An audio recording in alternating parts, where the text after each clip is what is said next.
ইয়ামেনের বাদশা তুব্বার কিনারায় 400 আলেম দাঁড়ায়া ডাক দিয়া বলে, বাদশাহ আমাদেরকে ক্ষমা করে দিবেন। আমরা এই জায়গা দিয়ে চলার পথে দেখলাম জায়গাটা থেকে মেশকো আম্বরের ঘেরান বের হয়। এই জায়গার পানি বড় সুস্বাদু মিষ্টান্ন হয়। এই জায়গা থেকে আলো ঝলমল ঝলমল করছে। মরুভূমির মাটিগুলো থেকে ঔষধের আমরা ঘেরান পাচ্ছি। মানুষ যদি অসুস্থ হয়, এই মাটি যদি কাউকে পান করানো হয়, বালু যদি কাউকে পান করানো হয়, আল্লাহ হয়তো তাকে সুস্থ করে দিবে। আমরা তাওরাত, জাবুর, ইনজিলের হাফেজ, 4000 আলেমের শ্রেষ্ঠ 400 আলেম। কত? 400 আলেম। আমরা এই জায়গা দিয়ে অতিক্রম করার সময় দেখলাম জায়গা থেকে মেশকো আম্বরের খুশবু বের হয়, আতরের ঘেরান বের হয়। তাই আমরা এই জায়গায় দাঁড়ায়া গেলাম। বাদশা আপনাকে জানায়া দিতে চাই, আজ থেকে 1000 বছর পরে আখিরি জামানার পয়গম্বর, দোজাহানের বাদশা, রাহমাতাল লিল আলামিন, সমস্ত নবীদের সরদার, ইমামুল আম্বিয়া, ইমামুল মুরসালিন, খাতামুন নবী, রাহমাতাল লিল আলামিন, নবী কামলিওয়ালার রওজা মোবারক এই জায়গাটায় হবে। তাই এই জায়গা থেকে আল্লাহ জান্নাতি খুশবু ঘ্রাণ বের করে দিচ্ছে। ইয়ামেনের বাদশাহ তুব্বা ঘোড়ার পিঠ থেকে নামিয়া আলেমদের কিনারায় গিয়ে ডাক দিয়ে বলে, আলেম আপনারা আমার চেয়ে ইসলাম সম্পর্কে, দিন সম্পর্কে ভালো জানেন। আপনারা যেহেতু ঘোষণা দিয়েছেন এই জায়গায় রহমতের নবী আগমন করবে, এইবারে বলেন আমি আপনাদের জন্য কি করতে পারি? বাদশার সামনে আলেমরা ডাক দিয়া কয়, বাদশাহ আমাদের জন্য কিছু করার দরকার নাই। আজ আমরা 400 আলেম একত্রিত হয়ে সিদ্ধান্ত নিয়েছি, জীবনে যতদিন বাঁচব বাকি সময় আমরা সোনার মদিনায় কাটাবো। কোথায়? আমরা সোনার মদিনায় কাটাবো। আর বাড়িতে যেতে চাই না। স্ত্রী সন্তান যা আছে আমাদের তারও দরকার নাই, জায়গা সম্পদ যা আছে তারও দরকার নাই। আমরা আর বাড়িতে ফিরতে চাই না, আমরা এই জায়গায় বসবাস করব। আর যদি কোনো দিন রহমতের নবীর সাথে আমাদের সরাসরি সাক্ষাৎ হয়, আমরা নবীর দিদার পেয়ে কলিজা শীতল করব, জান্নাতি মানুষ হব, হাসরের ময়দানে নবীর সাথে আল্লাহর জান্নাতে যাব। একটু বলবেন সুবহানাল্লাহ। আল্লাহর হাবিব রহমাতাল লিল আলামিন, নবী কামলিওয়ালা, তিনি দুনিয়ায় এখনো আসেন নাই। নবীজি আসার 1000 বছর আগের একটা আলোচনা আমি আপনাদের সামনে কোরআন এবং সুন্নাহ থেকে তুলে ধরব। একটু বলবেন আমিন। কত হাজার? নবী আসার পরে না নবী আসার আগে? আসার আগে। খুব দিল দিয়ে আমার কথাগুলো শুনবেন বন্ধুরা, ভাইয়েরা, বাবারা। ইমাম ইমাদউদ্দিন ইবনে কাসির রাহমাতুল্লাহি আলাইহি আল বিদায়া ওয়ান নিহায়া কিতাবের ভিতরে বড় চমৎকার করে আলোচনা করেছেন। শুধু তাই নয়, সিরাত ইবনে হিশামের ভিতরেও আলোচনাটি কোট করা হয়েছে। রহমাতাল লিল আলামিন নবী কামলিওয়ালা দুনিয়ায় আসার 1000 বছর আগে ইয়ামেনের একজন বাদশা ছিল, ওনার নাম ছিল বাদশা তুব্বা। কি নাম? তুব্বা। তুব্বা হলো উপাধি, আউয়াল আল হিনিয়ারি ওনার নাম, বাদশা তুব্বা। এই বাদশা পৃথিবীর সবচাইতে ক্ষমতাধর যতগুলি বাদশা তাদের ভিতরে অন্যতম একজন ইয়ামেনের শাসক ছিলেন। তিনি যখন কোনো জায়গায় সফর করতেন, এক এলাকা থেকে আর এক এলাকায়, তার সঙ্গে 1,30,000 সৈন্যের একটি সফরের দল থাকতো। আপনারা মনে হয় কথা বুঝতেছেন না। বাদশা যখন এক এলাকা থেকে আর এক এলাকায় যাইতো, তার সাথে লোক থাকতো কতজন? আবার একজনে কয় 30,000। 1,30,000 লোক নিয়ে তিনি এক অঞ্চল থেকে আর এক অঞ্চল সফর করতেন। তার ভিতরে তার রাজপ্রাসাদে সবসময় 4000 আলেম থাকতেন। কয় হাজার? ছোটখাটো মোল্লা মৌলবি না, তাওরাত জাবুর ইনজিলের হাফেজ, এইরকম জাইয়েদ বিজ্ঞ আলেম যারা, ইহুদি পাদ্রী যারা, তারা তার দরবারে থাকতেন। একবার তিনি নিয়ত করলেন, আমি আপনাদেরকে শুরু করছি ডাইরেক্ট, কোনো ভূমিকা টুমিকা ছাড়া, সময় কম, কথা অনেক বেশি বলতে হবে। তাই ইয়ামেনের বাদশা তুব্বা তিনি একবারে এলান করে দিলেন, ঘোষণা করে দিলেন, আমি মক্কাতুল মুকাররমা, যেটাকে আমরা মক্কা শরীফ বলি, তখন এই মক্কার নাম মক্কা হয় নাই, তখন মক্কার নাম বাক্কা। কি নাম বলেন? বলেন কি নাম? বাক্কা। আমরা বাক্কা শহরে সফর করব, সঙ্গে 1,30,000 সৈন্য নিয়ে বাদশাহ ইয়ামেনের তুব্বা মক্কায়, যেটার পূর্বেকার নাম ছিল বাক্কা, বাক্কাতে অবস্থান করলেন, সফর করলেন। কিন্তু ইয়ামেনের বাদশার একটা খাসলত ছিল, তিনি তাজিম, সম্মান এগুলো পছন্দ করতেন। আপনারা কি আমার কথা বুঝেন? বাদশাকে যদি বেশি সম্মান করতো, ইজ্জত করতো, বাদশা খুশি হইতো, না হইলে ওই এলাকার মানুষের উপরে অত্যাচার জুলুম করতো। কে? মাশাআল্লাহ, মাশাআল্লাহ, কথাগুলো বুঝতেছেন, এই জন্য শুকরিয়া। ইয়ামেনের বাদশা তুব্বা কাবা ঘরের কিনারায় গিয়ে 1 দিন 2 দিন নয় 3 দিন পর্যন্ত বসবাস করতে লাগলেন। কিন্তু গোটা মক্কাতুল মুকাররমার কোন মানুষ বাদশার কাছে যায় না, তাকে সালাম করে না, তাজিম করে না, ইজ্জত করে না, সম্মান করে না। বাদশার সাথে দেখা সাক্ষাৎ করতে তেমন কেউ যায় না। বাদশা রাগান্বিত হয়ে গেলেন, গোসা হলেন। সঙ্গে সঙ্গে সেনাবাহিনীর প্রধান তাকে ডেকে বললেন, শোনো, গোটা মক্কাতুল মুকাররমায় এলান করে দাও, যদি আজ এই মুহূর্তে গোটা মক্কার মানুষ আমি বাদশা তুব্বার কাছে এসে যদি আমাকে সম্মান তাজিম ইজ্জত না করে, আমি গোটা মক্কা ধূলিসাৎ করে দিব, কাবা ঘর ধ্বংস করে দিব। একটু বলবেন নাউজুবিল্লাহ। কি ধ্বংস করবে? কাবা ঘর। এটা তার খেয়াল। আর কাবার চত্বরে যত মানুষের ঘর বাড়ি আছে, আমি সমস্ত ঘর বাড়িগুলি জ্বালিয়ে দিব, নারীদেরকে বন্দি করব, শিশুদেরকে হত্যা করব, মুরব্বীদেরকে আমি আগুন দিয়ে পুড়িয়ে ফেলব। বাদশা তুব্বা এইভাবে যখন এলান করে দিলেন, কথাটা বলতে দেরি, উপরে ফায়সালার জন্য আছেন কে? আরো জোরে বলেন কে? আল্লাহ তাআলা, কাবা ঘরের মালিক রব্বুল আলামিন। সঙ্গে সঙ্গে বরদাস্ত করতে পারলেন না, বাদশা কথা বলে থামতে দেরি, হঠাৎ করে বাদশার চক্ষু দিয়ে, বাদশার মুখ দিয়ে, বাদশার নাক দিয়ে, বাদশার কান দিয়ে সঙ্গে সঙ্গে রক্ত পড়া শুরু করেছে। রক্তের সাথে পুঁজ পড়া শুরু করেছে এবং দুর্গন্ধ, মানুষ তার কাছে আসতে পারতেছিল না, এতটাই পচা দুর্গন্ধ। একদিকে রক্ত, একদিকে পুঁজ, আর একদিকে গন্ধ। বিরক্তি হচ্ছেন? আমি কিন্তু এখনো শুরুই করতে পারিনি। সম্মানিত হাজিরিন, আমি আপনাদের সামনে মিলাদুন নবীর একটা পয়েন্ট তুলে ধরব। ওয়াজ না, ওয়াজ না হওয়ার হয়ে গেছে, আমি একটা বিষয় আপনাদের সামনে তুলে ধরছি যাতে আপনারা বুঝতে পারেন।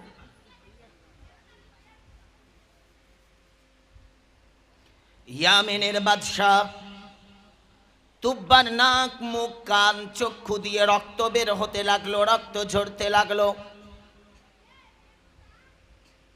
বাদশা তুব্বা পেরেশানিতে পড়ে যায়। তার রাজপ্রাসাদে অসংখ্য ডাক্তার, কবিরাজ, হাকিম ছিল, তাদেরকে ডাকা হলো, তাড়াতাড়ি আসো, বাদশার অবস্থা খারাপ। চিকিৎসক, হাকিম যারা, কবিরাজ যারা, তারা আসিয়া 100 রকম চেষ্টা করে, কিন্তু রক্ত পড়া বন্ধ হয় না, বন্ধ হয় না। নবীর শানে বেয়াদবি, আল্লাহর ঘরের শানে বেয়াদবি আল্লাহ বরদাস্ত করেন না। বলেন আল্লাহ বরদাস্ত করেন না। আমার দেশে মুরব্বীদের ভাষায় বলে দায়ের এ পিঠেও ধার ও পিঠেও ধার। দাও বুঝেন? দাও, দাও বুঝেন না? দাও দিয়ে যদি একটা তরমুজ বা লাউ উপর দিয়ে কোপ দেন, কাটবে? কদু রাখা যদি কোপ দেন দাও দিয়া, কাটবে না? দাও নিচে রাখা যদি কদু দিয়ে কোপ দেন, কাটবে। এটা হলো দুপিটি ধার বলে আমাদের দেশি ভাষায়। আল্লাহ আল্লাহ রাসূলের শানে যদি কেউ বেয়াদবি করে, এটার দুনিয়াও শেষ। আমি বলছি না, আল্লাহ তাআলা কোরআনুল কারীম 22 নম্বর পারা সূরাতুল আহজাব, আল্লাহ তাআলা বড় চমৎকার করে বলেন, ইন্নাল্লাযীনা ইউযুনাল্লাহা ওয়া রাসূলাহু লা'নাহুমুল্লাহু ফিদ দুনিয়া ওয়াল আখিরা ওয়া আ'আদ্দা লাহুম আযাবাম মুহিনা। যারা আমার আল্লাহ এবং আল্লাহর রাসূলকে কষ্ট দেয়, লা'নাহুমুল্লাহ, আল্লাহর পক্ষ থেকে তাদের উপরে লানত, ফিদ দুনিয়া, এই দুনিয়ায়, ওয়াল আখিরা, আখিরাতেও, ওয়া আ'আদ্দা লাহুম আযাবাম মুহিনা। সব শেষ করবেন কে? সম্মানিত হাজরিন, বাদশা তুব্বার নাক মুখ দিয়ে রক্ত যখন ঝরতে লাগলেন, কোন ডাক্তার বন্ধ করতে পারেন না। 1,30,000 সৈন্যের ভিতরে 4,000 আলেম, 4,000 আলেমের ভিতরে একজন আলেম দাঁড়ায়া বাদশাহ সৈন্যদের মাঝে, প্রধান উজিরের মাঝে এলান করে দিলেন, এ উজির, আমি আপনার বাদশার সাথে একটু পার্সোনাল ভাবে, ব্যক্তিগতভাবে কথা বলতে চাই। বলে ব্যাপার কি? বলে আমি বাদশার যে রোগ, এই রোগের চিকিৎসার ঔষধ আমি পেয়েছি। একটু সুবহানাল্লাহ। আপনার কি বেশি ক্ষুধা লাগছে নাকি? তাবারক আছে না? দিবে দিবে, টেনশন নেই না। ইয়ামেনের বাদশা তুব্বা, তার সঙ্গে 4,000 আলেমের একজন যিনি প্রধান, বাবা মনোযোগ, আওয়াজ করবেন না, এদিক তাকান। তিনি গিয়ে বাদশার সাথে যখন কথা বলবেন, সব ব্যবস্থা করে দেওয়া হলো। বাদশার কিনারায় কেউ যেতে পারে না দুর্গন্ধে, রক্ত ঝরছে, গোটা শরীর রক্ত শূন্য হয়ে গেছে। সঙ্গে সঙ্গে আলেম গিয়ে বাদশার কিনারায় বসে ডাক দিয়ে বলে, বাদশাহ ইয়ামেনের তুব্বা, আমি আপনার সাথে একটু ব্যক্তিগতভাবে কথা বলতে চাই। বাদশাহ বললেন, বলেন। আলেম বললেন, বাদশাহ, যদি কোনো ব্যক্তি অন্যায় করে উপরে, তার চিকিৎসাও হয়। কেউ যদি অন্যায় করে জমিনে, তার চিকিৎসা হয় জমিনে। আপনি অন্যায় তো জমিনে করেন নাই, আপনি অন্যায় করছেন উপরে, সুতরাং ক্ষমাটা আপনাকে চাইতে হবে ওখানে। আপনি বলছেন আল্লাহর খানায় কাবা ঘর, এটা ধ্বংস করে দিবেন, কাবা ঘরের এলাকার মানুষদেরকে জ্বালিয়ে পুড়িয়ে দিবেন, নারীদেরকে বন্দি করবেন, শিশুদেরকে হত্যা করবেন। আমার আল্লাহ তাআলা বরদাস্ত করেন নাই, তাই আমি আপনার কাছে আসছি। আপনার রক্ত পড়া, পুঁজ পড়া বন্ধ হবে, দুর্গন্ধ বন্ধ হবে। আমার অন্তর বলে, আপনি যদি এই মুহূর্তে আল্লাহ তাআলার কাছে ক্ষমা চান, কাবার মালিক আল্লাহ, আমি আপনার সাথে বেয়াদবি করেছি, ভুল করেছি, জুলুম করেছি, অন্যায় করেছি, আর করব না, আপনি আমাকে ক্ষমা করে দেন। আল্লাহ তাআলা অবশ্যই, আমার বিশ্বাস, আপনার এই যন্ত্রণাদায়ক শাস্তি আল্লাহ বন্ধ করে দিবেন।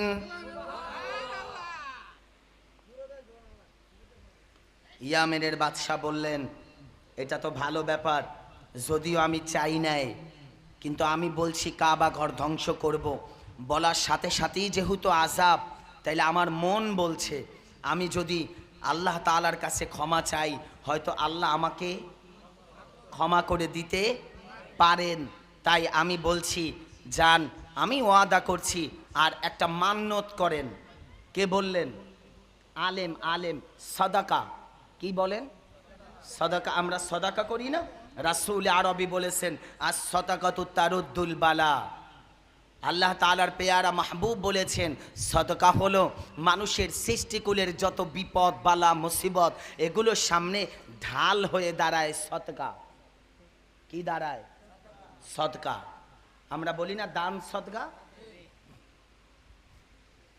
বন্ধুরা, ভাইয়েরা, বাবারা, আলেম বললেন আপনি মান্নত করেন, সদকা করেন। বাদশাহ তুব্বা বললেন আপনি যা বলবেন সেটাই করব, কিন্তু আমার শাস্তিটা বন্ধ হওয়া চাই।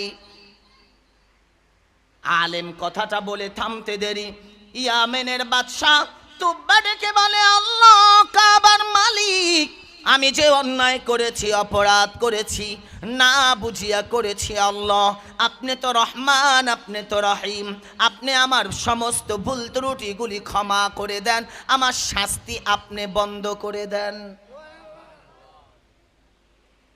এখন পর্যন্ত ইয়ামেনের বাদশাহ তুব্বা তার জায়গা থেকে বসতে উঠে দাঁড়াতে পারে নাই, আলেম জায়গা থেকে সরতে পারে নাই, কথা এখন পর্যন্ত শেষ হয় নাই। ইয়ামেনের বাদশাহ তুব্বা আল্লাহ তাআলার কাছে ক্ষমা চাইতে দেরি, সঙ্গে সঙ্গে বাদশার চোখ, নাক, মুখ, কান থেকে রক্ত পড়া সেকেন্ডের ভিতরে বন্ধ হয়ে যায়। একটু মুহাব্বতে বলুন সুবহানাল্লাহ। রক্ত পড়া, পুষ পড়া বন্ধ হয়ে গেছে। বাদশাহ ইয়ামেনের তুব্বা আশ্চর্য হয়ে গেলেন, আমি শুধুমাত্র দোয়া করলাম, এর ভিতরে আল্লাহ তাআলা আমাকে সুস্থ করে দিলেন, ক্ষমা করে দিলেন। নিশ্চয়ই এই কাবার অনেক দাম, অনেক ফজিলত। ইয়ামেনের বাদশাহ তুব্বা কিন্তু তখনও মুসলমান হন না। একটু খেয়াল করুন আমার কথাগুলি। ইয়ামেনের বাদশাহ তখনও মুসলমান হন নাই। ইয়ামেনের বাদশাহ ঘোষণা দিল, আমি তো অন্তরে অন্তরে মান্নত করেছি, সাদাকা করব। কি? আলেম বললেন, কি নিয়ত করছেন বলেন? বলেন, এই সুন্দর আল্লাহর ঘর, আমি এই ঘরের জন্য রেশমি কাপড় দিয়া আমি সুন্দর একটা উপরের কাবার বানায়া দিব, গিলাপ বানায়া দিব, ঢাকনা বানায়া দিব, পর্দা দিয়া দিব। আলেম বললেন, এটা তো বড় চমৎকার সুন্দর, ঠিক আছে বানান। ইয়ামেনের বাদশাহ ঘোষণা দিয়ে ইয়ামেন থেকে সৈন্য পাঠিয়ে সুন্দর রেশমি কাপড় দিয়া কাবা ঘরে, পৃথিবীতে প্রথম কাবা ঘরের গিলাপ চড়ালেন ইয়ামেনের বাদশাহ তুব্বা। একটু বলবেন সুবহানাল্লাহ। খুব খেয়াল করবেন, আলোচনাটায় কিছু পয়েন্ট আসবে, এখন না। এখন অনেকের অন্তরে প্রশ্ন জাগবে, আলোচনাটা শেষ করলে হয়তো আপনাদের প্রশ্নের উত্তর আলোচনার মাধ্যমেই আপনারা পেয়ে যাবেন ইনশাআল্লাহ। পৃথিবীতে প্রথম কাবা ঘরে গিলাপ চড়ালেন কে? বাদশাহ তুব্বা। খুব খেয়াল করবেন বন্ধুরা, ভাইয়েরা, বাবারাও, ইয়ামেনের বাদশাহ তুব্বা কাবার চত্বরের কিনারায় যত গরিব সহায় মানুষ, তাদের মাঝে 7টা করে স্বর্ণ মুদ্রা বিলি করতে লাগলো, জোড়ায় জোড়ায় কাপড় বন্টন করতে লাগলো। যাদের ঘর নাই ঘরের ব্যবস্থা করতে লাগলো, যাদের বাড়ি নাই বাড়ির ব্যবস্থা করতে লাগলো। এভাবে মানুষদের মাঝে দান সদকা করতে লাগলো। কারণ হইল যে আল্লাহ তাআলার কাবা ঘর ধ্বংসের কথা বলার সাথে সাথে আমার চোখ, নাক, মুখ, কান দিয়ে রক্ত বের হতে পারে, ওই কাবা ঘরের মালিককে যদি খুশি করা যায়, আমার আল্লাহ নিশ্চয়ই আমার উপরে ইহসান করবেন। একটু মুহাব্বতে বলুন আল্লাহু আকবার। ইয়ামেনের বাদশাহ এই চিন্তা ভাবনা করে এগুলো করলেন। গোটা 1,30,000 সৈন্যবাহিনী এলান করে দিলেন, শোনো, আমরা আজ মক্কাতুল মুকাররমার এরিয়াগুলি পরিদর্শন করব, সফর করব, এক জায়গা থেকে আর এক জায়গা আমরা সফর করব, দেখব, চলো।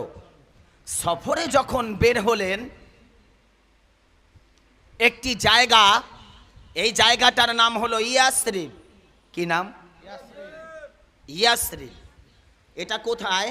বর্তমান মদিনাতুত তৈয়্যিবার আগের নাম বলেন, মদিনা শরীফের আগের নাম ইয়াসরিব। এটা হলো আগে ছিল মক্কাতুল মুকাররমার আগে বাক্কা। আল্লাহ কোরআনুল কারিমে এ কথা 2 নাম্বার পারার ভিতরে আল্লাহ তাআলা বলছেন। কি বলছেন? বাক্কা। বলেন কি বলছেন? বাক্কা।